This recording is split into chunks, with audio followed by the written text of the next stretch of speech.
जय माता दी दोस्तों।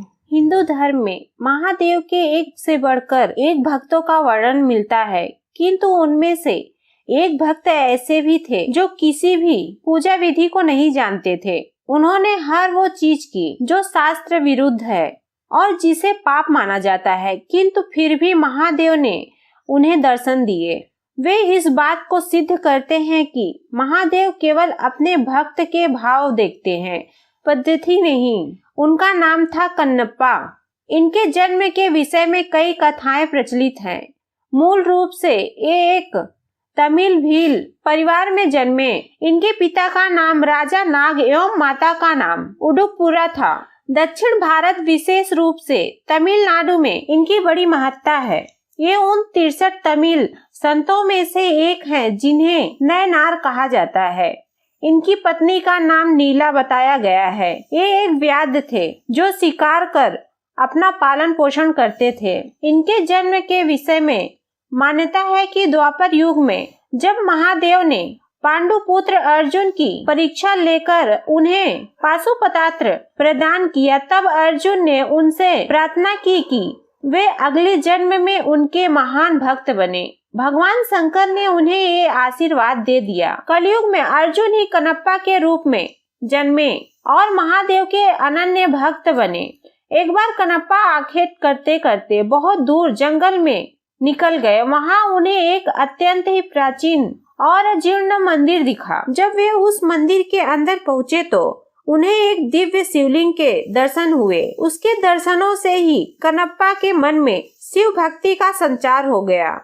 उन्होंने तुरंत ही उस मंदिर को साफ किया। उनके मन में उस शिवलिंग की पूजा करने का विचार आया, पर उन्हें शिव पूजा के बारे में कुछ भी पता नहीं था। तब उन्होंने सोचा कि महादेव को कुछ खाने और पीने को ही दे दिया जाए। ये सोचकर वे जंगल गए और एक सूकर का शिकार किया। उसे काटकर वे उसका मांस एक पत्तल में लेकर चले। दूसरे हाथ में उन्होंने एक पात्र में मधुमक्खियों के छत्ते से कुछ मधु इकट्ठा कर लिया। जल के लिए और कोई उपाय ना दिखा तो उन्होंने अपने मुंह में ही जल भर लिया।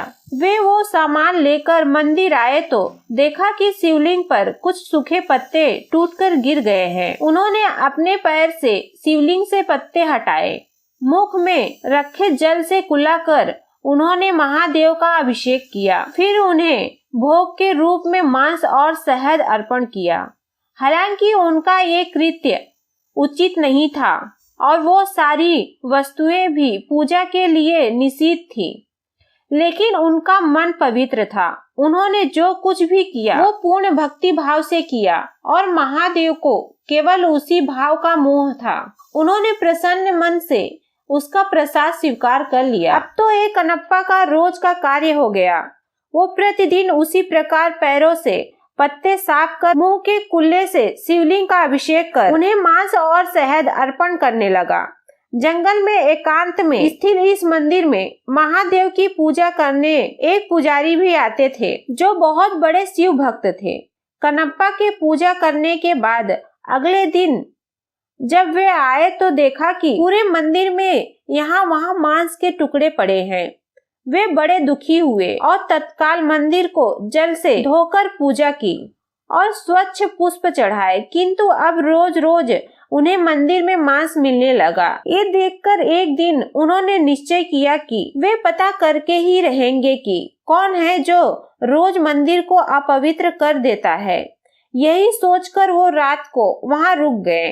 रोज की भांति कन्नप्पा वहां आए और उन्होंने पैर से पुजारी द्वारा शिवलिंग पर चढ़े पुष्प हटाए। कुल्ले से उन्होंने अभिषेक किया और फिर शिवलिंग पर मांस और मधु चढ़ाए। पुजारी मंदिर के एक कोने में छिपकर सब देख रहा था। उन्हें ये देखकर बड़ा क्रोध आ रहा था। वे ये तो समझ गए कि कन्नप्पा ऐसा केवल भक्ति के कारण कर रहे थे, जानबूझकर नहीं, किंतु फिर भी उन्हें उसका कार्य बड़ा घृणित लगा। उसी समय उनके मन में विचार आया कि मैं इतने समय से शुद्ध चीजों से महादेव की पूजा करता हूँ, फिर भी मुझे उनके दर्शन नहीं हुए। फिर भला इस घृणित पद्धति से पूजा करने वाले से भला महादेव कैसे प्रसन्न हो सकते हैं।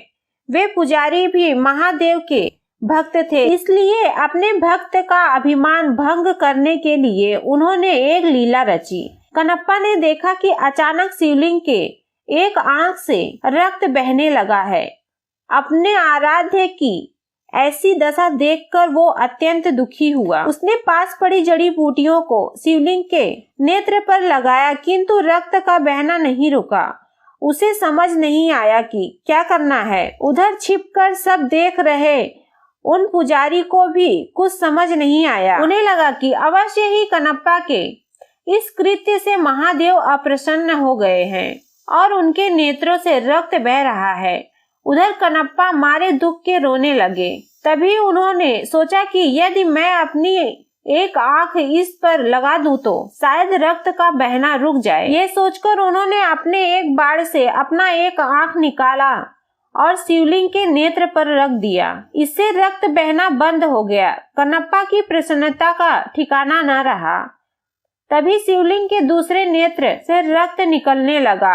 अब तो कनप्पा को इसका उपचार मिल चुका था, इसलिए उसने अपने दूसरे नेत्र भी निकालने का निश्चय किया। तब उसे ध्यान आया कि दूसरा नेत्र निकालने पर तो वो कुछ देख नहीं पाएगा, फिर सही स्थान पर नेत्र कैसे लगा पाएगा। ये सोचकर उसने अपने पैर का अंगूठा शिवलिंग के नेत्र पर रखा ताकि वो नेत्रहीन होकर भी अपने नेत्र सही स्थान पर लगा पाए। फिर जैसे ही उसने अपने बाण से अपना नेत्र निकालने का प्रयत्न किया, महादेव ने स्वयं प्रकट हो उसका हाथ पकड़ लिया। अपने आराध्य के दर्शन होते ही कनप्पा उनके चरणों में गिर पड़ा। महादेव ने उसके दोनों नेत्र ठीक कर दिए। बाहर छिपकर सब देख रहे ब्राह्मण भी अंदर आकर महादेव के चरणों में गिर पड़े। उन्होंने कहा, हे महादेव, मेरे मन में अहंकार आ गया था कि मैं आपका सबसे बड़ा भक्त हूँ, किंतु आज कनप्पा ने मेरा ये अभिमान तोड़ दिया। इनके कारण ही मुझे आज आपके दर्शनों का सौभाग्य मिला है।